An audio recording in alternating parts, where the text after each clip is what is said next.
Hilton brings you new ways to stay, with experiences that let you capture the glory days. Introducing the Graduate Hotels. Each inspired by local college towns, these stays are always original and never boring. Get in touch with traditions all across the country and enjoy a stay that's a class above the rest. Book at Graduate Hotels with Hilton Honors Points at Hilton.com. It's a win-win. Hilton, for the stay.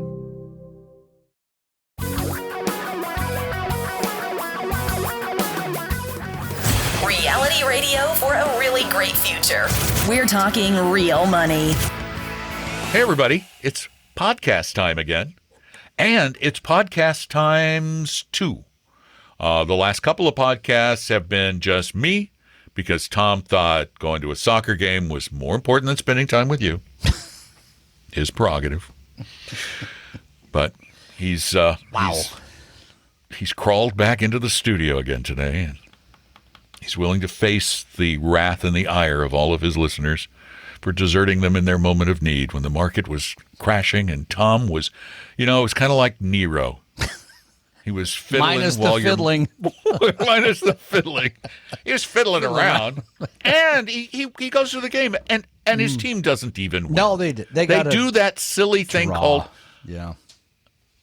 What kind of sport ends without a win? What? This is America. We win or we lose. Not an American sport, dude. Damn it. All right, well, that messes everything up for me then. Welcome to our little get-together, though. This is the weekday version of Talking Real Money, where we pick a topic that we think you might be interested in, and we waste some time discussing it. That is so well put. Here we go. That was really good, man. You're the hype master today. I'll tell you what. Whoa, I know. I'm tuning in for that one. You want to listen to two guys ramble on about nothing? Listen to Talking Real Forgot to add Money. the operative word, two old guys. Old guys. Okay. Two old senile guys. Closer to that. Yes. There's this thing, and you're probably hearing about it. Yeah. You might be hearing about it you generally hear about this from people who have an ox to gore, an axe to grind, a vested interest in getting you a little confused. When the markets go down or have gone down, have gone. It's going to be bad, man. The whipping was about to begin. You feel better? Down. Okay, I'm better now. People talk about retiring in this down market, and they talk about what is called the sequence of return risk. And you listen, you go, oh my God. That's me. The sequence of return risk. I'm retiring in a bear market. What's it going to do to me? Well, okay. We've talked about taking money out a lot. And if you have the right strategy for taking money out of your IRA, you don't need to worry about sequence of return risk. But Tom, let's talk about what that means and then why you don't need to concern yourself with it like so many say you do. Yeah, okay. Well, it's come up a bit lately because we've had this unusual year where both stocks and bonds have gone down, right? I mean, intermediate term government bonds still down. And crypto, too. Shockingly. Intermediate term government bonds still down about 10% year to date. A globally diversified stock portfolio is down about 13%, whereas the S&P 500 is still down around 20%, which gets more attention, although it shouldn't. But what should you be worried about this? This is a real thing, et cetera, et cetera. And what you said, Don, is partially correct. For example, if you retired in, let's just say, 1972, and then you came into a few very bad years in the market, and you were not properly balanced, by the way, between stocks and bonds. This is another thing to think about. So many of your portfolios, the people listening to us right now, have been basically in what? Either the S&P 500 or technology stocks. And what's happened to that? This is why we've argued for decades to be diversified and to have the right balance between stocks and bonds. you would have been okay, by the way, in 73, 74. You'd have been okay in 2000, 2001. You would have been okay 2008, 2009. But most of the people that show the sequence of returns risk, as you said, Don, are trying to sell something. They generally show you, oh, well, if you retire and then we go into a 4 or 5 year bear market, you could be in a bad way. Well, yeah, you could if you retired today and you had a 4-year bear market and you're drawing on the money and you can't adjust how much you're drawing.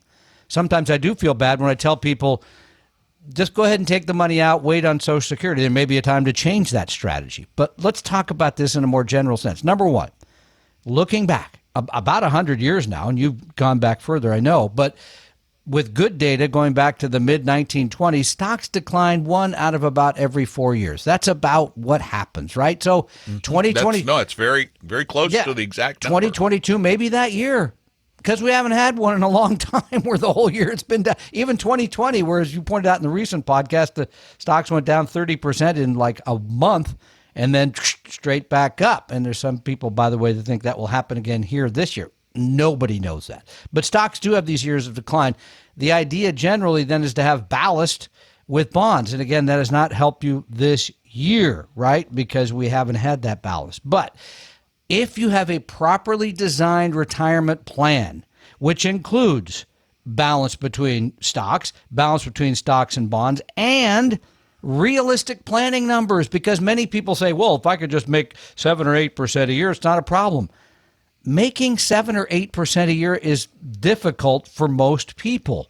Most, not all, but that's not easy. No, and it's not even a matter of difficulty. It's a matter of, we're talking about likely scenarios. And what you have to do is shift the odds. I don't want to sound like that's exactly movie, but shift the odds. May the odds ever be in your favor. And I was getting to that. Because the planning software that we use, for example, you can plug in, you can look at historical numbers and say, how would my portfolio done using historical returns? The software writers have decided the future is not as bright as the past, and they actually decrease the returns by about 2% a year, which sometimes I think is unrealistically harsh. But if you run the plan that way, then it's really hard to break it by retiring and to a downed market. Do you get me? In other words, people that retire last year or this year or soon think, well, now I can't do it. No, that is very short-term thinking. Again, a robust plan should mean you're okay, and don't get caught up in hype, because I think a lot of this is hyperbole that people are using to sell you a product or sell you something to make you make a change from where you are currently. So sequence of return risk is a real thing, but I don't think it's really as big a deal as people want to make it. I'll put it that way. Really, what it boils down to is if you have a reasonable plan and a reasonable rate of withdrawal, which is where that 4% rule comes in, or has come in for so long, and it's still, in my opinion, and based on all the numbers I've seen, the 4% rule still has some validity. It still is a reasonable rule of thumb kind of number. So if you follow the 4% rule, and I'm not the only one who's run these numbers, they've been run by all kinds of CFAs and CFPs all over the country, all over the world. It's almost impossible to find a period over which you would have run out of money using the 4% rule. Now, in some scenarios, but see, the problem is you don't know in advance which one you're going to be in the future. In some scenarios, you would have had, at 4%, you would have ended up with 6-7 times your money when you die at 90 or something. In other scenarios, you would have ended up with, less than you started with maybe. But it's almost impossible to find a scenario where you would have run out of money before you ran out of life. What happens is that people who sell insurance products particularly use scare tactics. And one of their favorite scare tactics in this vein is the lie of the 20-year market loss. This is a lie. And Mark Holbert has addressed this. We've addressed this. Lots of people have addressed this. They say, well, yeah, but from 1929 to 1949, it took you until the 50s to break even. You lost money. No, you didn't, or you wouldn't have. Because, one, you would have had to invest all your money at the very top, And two, you would have had to spend all your dividends along the way. Yeah, they don't include dividends on that calculation, correct? Correct. Yeah, which is silly. I mean, again, this is something you've talked about a lot more than I have, which I think is right. In all of our lives, we should be willing to be flexible. We should be willing to pay ourselves a little bit less because of the circumstance. And that's why, by the way, I like the 5% variable withdrawal strategy, where you have a great year like 2021. Hey, you live it up. You take everybody on a big trip, et cetera, et cetera. You have a not so great trip in 2022. They all come over and use the above ground pool. I mean, so you have a variability in what you do from a lifestyle standpoint, which most people can squeeze one thing one way or another to make that work. And by the way, here's the other part of all of this. All of it when it comes to planning, no one knows the correct plan until you're gone. Yeah, you never know what the future is until the future's already happened. Sorry. I mean, when you and I aren't here, then we'll know whether or not our withdrawal strategy was right or not, right? Right. Right. That was genius, huh? Or not. And the reason I'm a big proponent of flexibility is because that's the way we've lived our whole life. Come on. How many people? It's rare. It does happen, but it's rare. How many people have had a static, just perfectly increasing with the rate of inflation income stream with no surprises on the debit side of the ledger for their entire life? How many? Not many. Or how many of you have had, quote unquote, a normal life? I mean, there really is no normal life. There's just life. I think abnormal is normal. Abby Normal would argue with Abnormal's you. normal. Yeah. Oh, gosh. Now he's referencing Young Frankenstein. Thank you for that. Anyway, I know the reference. I'm going to say it here. I'll say it again. Your retirement should be about you, not about Mr. Stock Market or Mr. Bond Market. Sorry. Now, I have a question, Yeah. and I'm not sure I know what we're going to do with this question because I've just read it for the very first time. Oh, boy.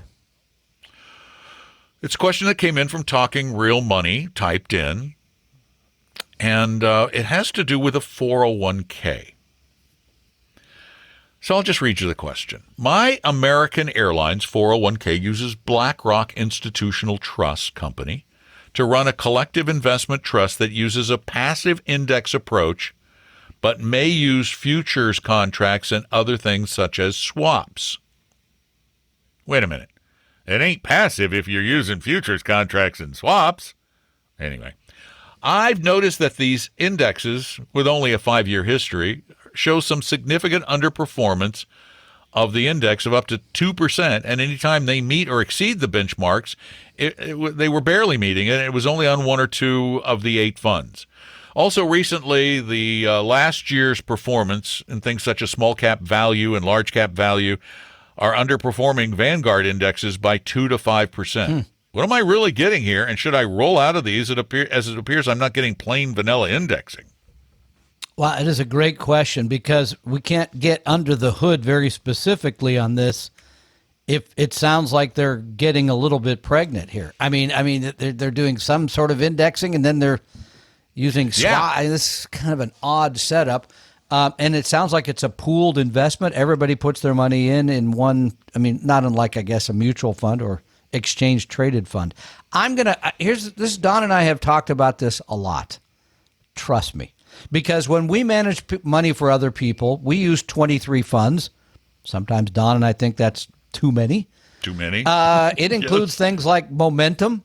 It includes things like quality. It includes things like a lot of factors. Conversely, as you know, on our website, we give you 3 funds. No factors. And I'm just guessing here that in 20 years, you might go look at the 3 funds versus all the work that we do for our clients. There might not be that much difference. There probably some, but might not be that much. So I generally err on the side of simplicity because if it just, number one, you know what you've got, right? Number two, you're generally going to pay less if it's just index funds than the super whatever thing they're doing. And number three, you're going to feel better because it sounds like you're a person who's going to compare that performance to whatever. So I'd probably err on that side. What I don't understand is someone submitted the American Airlines 401k plan to our website, 401-411.com. Maybe old, though. Maybe old. Yeah, I don't know if this is old or not, but it may be that you have a self-chosen choice. And that's often the case, where you can have a collective or you can create your own portfolio. Yep. You might want to check with HR and see if you can't, because it appears to me that they have some conventional index funds, large cap value, small cap growth, small cap value, international, emerging markets. They have all of these funds that are rare to find in a 401k. Yep. The only thing that they don't have that we'd like to see is some international small cap, which is almost never. You never see that in a 401k. Yep. Yeah, and REITs. That's really the only thing that the American Airlines plan that we had submitted to us at some point showed. So you might want to see if that plan is available to you. And if you want, and it's available and you can move to it, go to 401-411.com and look at the American Airlines plan there to help you figure out how to balance that out based on what we believe. Or send them to us. We look at those options all the time and help you make some choices that may be better. Yeah, I think that's I think that's good advice. Sure, and you could if you go to vestory.com, you can set up an appointment with one of our advisors, and they'll help you figure all this out. It's easy. That's it? No more questions? Free. Do you want Well, I mean, we had one. I'll bring it up. We had a guy who wrote us and said, what about the work of Robert Kiyosaki? All right, hold on. Now my phone. Somebody calling you. I know, I'm a very popular man. Oh, yeah, but you're getting way out of order. Okay. I'm out of order. But go ahead. I'm out of order. Yeah, you're out of order. You're out of order. No, I mean just because I find these things fascinating. What do you think of Robert Kiyosaki? So I have some history. Rich dad, poor dad. We interviewed him on the old Sound Investing. I interviewed him on Talking Real Money on the TV show, which you may not know. Wait, there was no Talking Real Money pardon TV show. Talking Real Money podcast. Serious Money. Pardon me. Serious Money on PBS. Serious Money. So that was back in the dark ages of real television. And he came to town doing his seminars, whatever you want to call them. He had run newspaper ads that said, your financial future guaranteed. This is no lie. Guaranteed. And I had the paper with me. I had a paper. I actually brought that old paper. I got it back. And I had a paper like this, and I had it on the set. This is not video. That was just a sound effect. Okay. I had it on the set, and we started talking about this and this and this, and here's what and we'll talk about what he does in a minute. And I said, well, can you tell people that their financial future is guaranteed? And he said, well, no. I said, then why are you running ads that say that? I pulled it out and showed it to him. And he actually handled it pretty well. He's like, well, of course, I don't write that stuff. The newsletter, blah, blah, blah, blah, blah. He took no responsibility for it. But people come to his class and think that's what's going to happen. And here's what his pitch is. His pitch is buying and selling real estate. And until you go through his program, he doesn't tell you how you're going to get rich doing it, of course, because you got to pay a lot of money to do that. Now, Don and I have talked about this ad nauseum. We are and have been for many decades small business owners. We've run a variety of small businesses, some that have done well, some that haven't done well, frankly. I'm a believer in small business. If you want to be a small business owner, which there's risk to that, there's also a lot of work to it. My wife just left the house, finally got up after being out at a thing till midnight. There's a lot of work that comes with being it's not easy. And he makes it sound like, oh, you just do my real estate thing. That's number one. Number two, I just saw a video, someone just sent it to me, where his wife was saying, well, 401ks are stupid. No reason ever to put money in those. No one ever makes any money in those, blah, blah, blah. Well, that's nonsense. People retire every day because we see them every day. They've been savers. They've done it properly, and they retire, and they live off that money. So that is a horribly poor piece of information that she and Mr. Kiyosaki put out there. So, no, I don't like his advice. No, I wouldn't follow it. But I am a believer in, if you want to be in small business, real estate, I guess, could be as good as anything else, because if you own a variety of homes, you collect the rents, etc., it probably works if you're willing to do it as a business. Sure. That I'll concede. And how does Robert Kiyosaki make all his money? Does he make it in real estate, or does he actually make it selling his books and his classes? He makes it. No, it's the coaching. Yeah, that's right. That's like $4,000 a year. Yeah. Okay. And you don't even get coached by him. You get coached by one of his coaches who's working for him, and it's. By the way, I've got an offer here. I will coach you as a soccer referee for $4,000 a year. I'll come to your games. I'll watch them. I'll tell you what you did right and wrong. $4,000. Done. And, wait, no, you'll hire your minions to do it. You gotta have a multiplier effect, or it just doesn't work. I can only take 8 cases on. I won't make enough money. Right. Yeah. Okay. Yeah. You need to have. I'll send my son, who's very critical of referees anyway. I guarantee you, if you sign up, he even has a program. I think that's up to $60,000. Oh, to be for mentorship, to be one of those real flippers. Get out there and really. Yeah. But I'm pretty confident that if you talk to Kiyosaki at all, it's for no more than a few minutes, because his time is much. And by the way, I'll make you another guarantee on that, on his program, etc.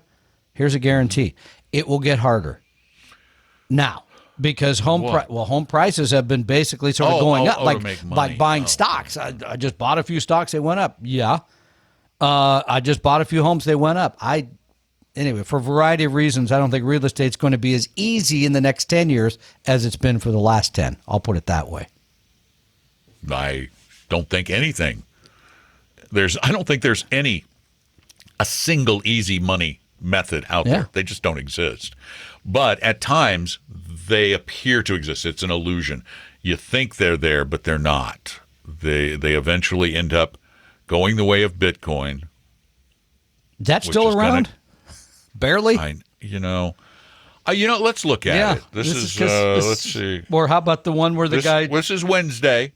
Celsius, that's my new favorite. Temperature's going down with Celsius, apparently. Oh, no. He did it again.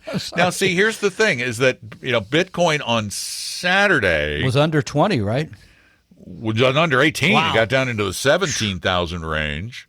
Then a couple of days ago, it got back up to buried about 21. Yeah.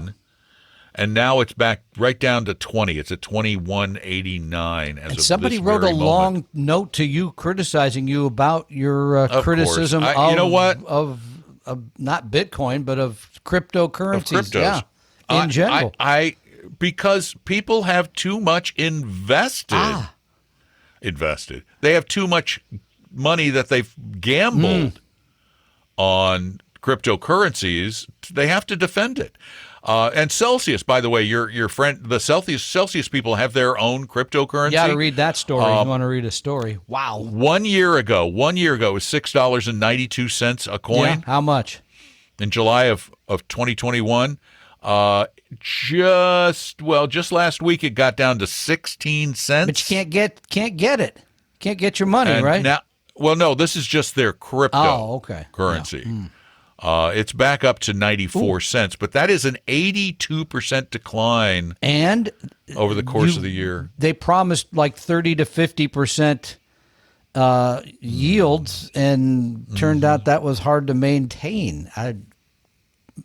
Shocking. Hard to maintain. I mean, how do you not pay out 30 to 50%? Come on, man. Check the box here, dude. Send me my money. Oh. Yeah, and that's now been shut down. Again, let me just, and I know this is not what all of you want to hear. You all want to hear how do I get magic rich in the air. No risk, Don. Come on. There is no such thing as a 30% average annual return on anything.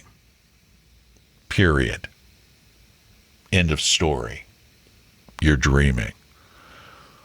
Who did they think was going to pay more than that to borrow money? Anyway. Time to put this thing to bed. It needs to be. Needs a nap. Yep.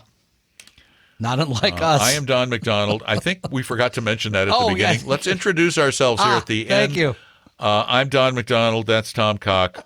We hang out pretty much every day, except, by the way, over the next couple of months, I am actually going to take some vacation days, which I have not. I haven't done. I've done shows pretty much live nonstop for 1 billion I years. think it's billion plus, Since actually, at this point. Since the trilobites ruled the world. So you're actually I'm there's gonna actually going to be a few days without a podcast? Is that what you're saying? Yes. Wow. Then we'll be more popular when we come back because the absence makes the heart grow fonder, right? So there will actually be some days without even a best of. Whoa. Just nothing. Wow. There will be a void in people's lives. I'm just warning you in advance. Find something to fill the time. Oh. You know, you can listen to Rich Dad, Poor Dad podcasts. Still available. Rich Dad. They're still out there. It's so funny because he goes into these podcasting hiati, which is hiatus in plural. I just decided it was. And there have been times when he's been like months and months and months without them. Just doesn't do any. And yet he remains one of the top podcasts. And yet he remains one of the best sellers with those silly books that he keeps writing that I think are the same thing over and over again, but people keep buying them. So how is that possible? Go ahead. Keep reading, I guess. I don't know. But no, I don't like it's the Rich Dad radio show. And he's been doing the Rich Dad radio show for a really, really long time. I mean, I can't, let's see, I'm looking back just to see how long. And he only has like 350 episodes. We have almost 1,000. We have about 1,000 I up noticed there that right now. We're at like 987 or something. So yeah, if you go on your favorite podcast service to Talking Real Money. And there are a few people, by the way, and bless you, who have listened to every one. They'll send me a note from time to time. Unbelievable. Yeah, that's very kind. Thank you. Unbelievable. Let's see, how many do we have now? 985. All right. We're right there. I was counting the one we did yesterday, it's 86. This would be 987. No, this is 986. We did Tomorrow will be yesterday's. 987. No, we did. This is so tomorrow's. Confusing. I know. Okay. I'm trying to throw your life off. Doesn't take much, as you know. Yeah. So It's a time warp thing. got it. Whatever. All right. I just we show were, up. We were ending it, Yeah. and then we got I think distracted you again. should just go ahead and pull the plug. Shiny objects, Tom. Look. Woo. We're talking real money. There Where's he my goes. He's losing Bitcoin? it. Come on.